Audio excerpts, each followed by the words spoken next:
All right, it is day 78, 39 degrees out here today. Today I'm wearing something special, but not all that special, but very special, but not all that special. Take a look at these bad boys, Lebron Soldier 3s. They are from the side and from the other side. So the shoe I wore yesterday had been originally released in the year 2000, and this one was released, I believe, in 2009.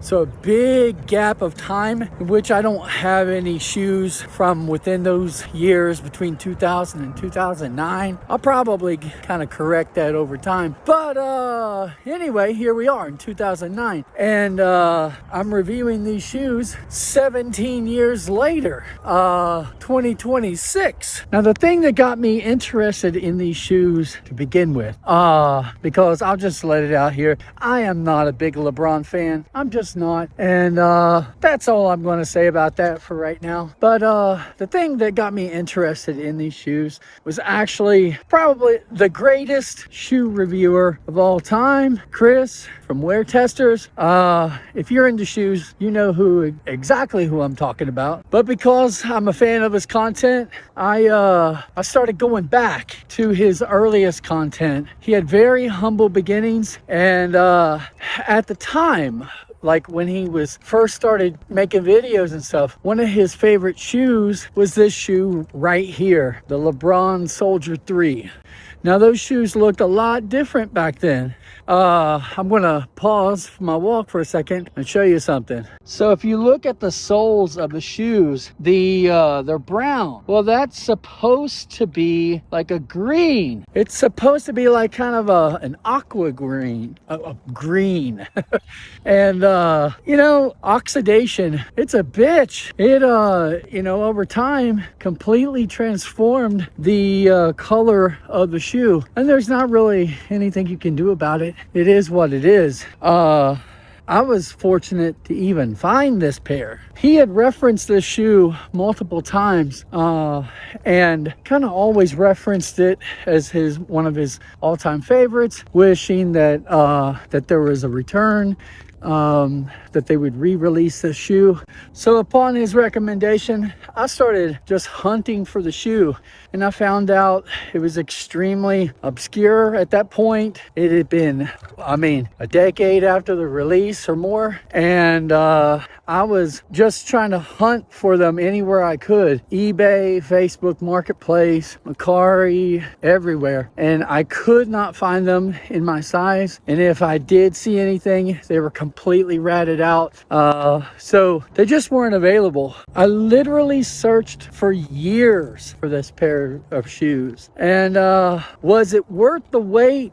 The answer is no. Look, I'll just say this to get it out of the way. It's a piece of shoe history. It is a neat pair of shoes for some reasons. As far as the cushion technology, and as far as the kind of the lockdown that you get within the shoe, I can see some reasons why a person would like this shoe. Remember, I hunted this shoe for years, checking sometimes 2 times a day, pretty much every day, and just looking at all the different sites just to see anything that would pop up. And when you're trying to find a pair of shoes in relatively good condition that are as old as these things were, beggars can't be choosers. So a size 11 popped up, and I'm normally 10 and a half. I'm like, here's my chance. So I go ahead and I got it. And I am so glad that I got an 11 instead of a 10 and a half, because even with the 11, the toes are bunched up like sick. I mean, they are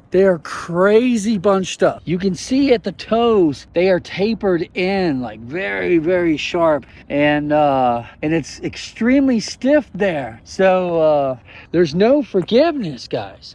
Now, I've seen enough videos of Chris's to know that he's rocking, I think, like a 9.5, something like that. And I think he has kind of a narrow foot, is from what he's described. And that would be perfect for a pair of shoes like this. But for me, who is on that verge of having a wide foot, right now, honestly, it's kind of miserable. Now, after 20 minutes in the shoe, some of that pain is starting to kind of loosen up and start, not as present as it was within the first 5 minutes. But I think that's more or less something that is going to stay irritated throughout the walk, and especially as soon as I take off the shoes, I'll become more aware of that as time goes on. Remember, I'm spending like 45 minutes to an hour in these shoes, walking. So even though this pair is a half size bigger than I typically wear, the toes are pressed up against the toe box in both shoes. I'm feeling a rubbing on my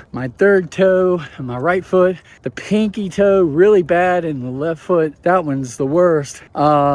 There's some other stuff, but those are the two biggest things I can feel. The one on the left is burning right now. I'll probably have a blister, so that's just the way it goes. To be fair, I do have my 3/4 length plantar fasciitis orthotic in here, but again, that shouldn't affect anything in the toe box because there's nothing there. So trying to think about like why someone like Chris might have liked this shoe back in the day. It is low to the ground, and it gives you a sense of being lower to the ground more so than a lot of the shoes that I've tested. Now, granted, everything I've tested has been from 2000 and before, but I can feel a definite improvement in court feel, and yet the step is not harsh or anything. It doesn't feel like there are rocks under my feet like I felt before in like Nike Air Max technology, early 80s, 90s stuff. These don't feel like that at all. They feel, it's kind of like a decent little balance between cushion and court feel. The upper, by today's standards, is quite heavy, but when I'm thinking about it in comparison to most everything that I've tested, prior to this time, it feels very nimble. So, this feels a lot, in terms of how nimble it is, it feels a lot like the Jordan 11, honestly. They're both kind of these high top shoes. They're not really heavy at all. The Jordan 11 feels honestly a lot like it in a lot of ways. Now, the two straps that are on the shoe are really nice for giving a feeling of lockdown. You can really customize that level of compression that laces really just can't do. But the laces, the straps are annoying. Like, I find them annoying just because they get in the way of the laces. So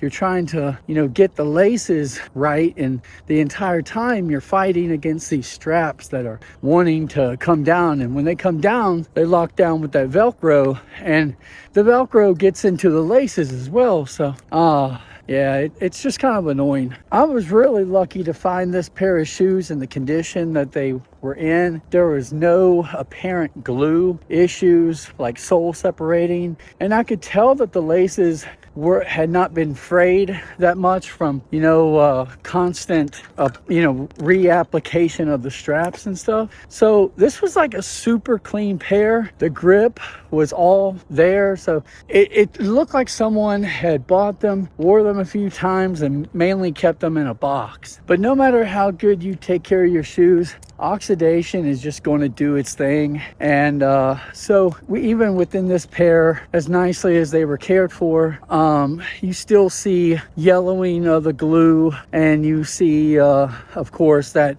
sole, that aqua green sole, of course, turned brown. This is actually the first time I've gotten to wear these shoes, so they're 17 years old. Kind of makes me wonder if when I get home, am I going to see any like sole separation starting or stuff like that.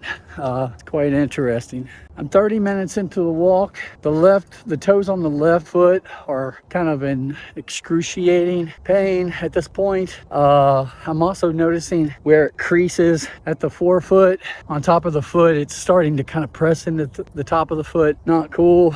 And in that left foot as well, I'm starting to notice some heel pain. So pretty uncomfortable pair of shoes overall for an extended duration of time. If I was just going to the grocery store, I think they'd be fine, but for something like this, it's a lot of pain. I'm having to walk with the toes curled up just to kind of take some pressure off the toes. It's crazy. I'm starting to see why someone might have kept them in a box. Well, on my weight loss journey, I weighed in today 248 pounds. That is 21 pounds down, guys. So it's taken me a while to get here because I had 3 solid weeks of a plateau, but ever since then I've been having just slow, consistent weight loss, and I feel like that's the healthiest path that I can be on.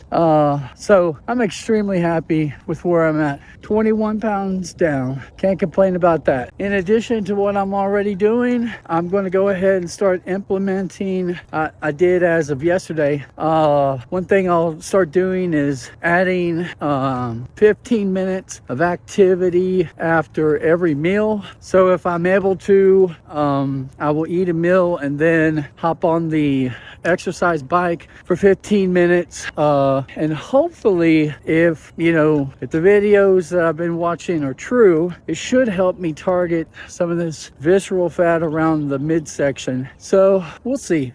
I'm 38 minutes into this walk, and I can say that this is probably the most uncomfortable pair of shoes I've ever tested. And if you look through my content, you'll see that I've tested a crap ton of shoes. The only pair that might be worse are like these Nike Tuned Air Hyper Jade.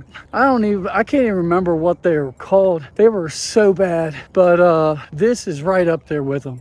I just looked back. Those were the Nike Air Max Plus TN Hyper Jades. So the TN stands for tuned, like tuned air. Tuned piles of shit is what those things were. If you want an update on those, better ask our local trash collection facility, because I threw those bitches away. And honestly, I kind of want to do the same thing with these shoes, but I waited so long for them and I paid so much for them. So I think I'm going to put these things on eBay and let somebody else experience this long-awaited glory. So this message goes out to Chris from Wear Testers. I know you'll probably never see this, but if you do, just want to say I love your content, absolutely do. But dude, you led me astray on this pair of shoes. The Lebron Soldier 3s suck ass. Just kidding. I got a size 11 if you need it. It'll be on eBay. It's 45 minutes in on these, and I don't know how I'm going to get through the last 10. Guys, I will see you tomorrow. My feet will probably be in a lot of pain, but hopefully I'll be out here. Thanks for watching. Later.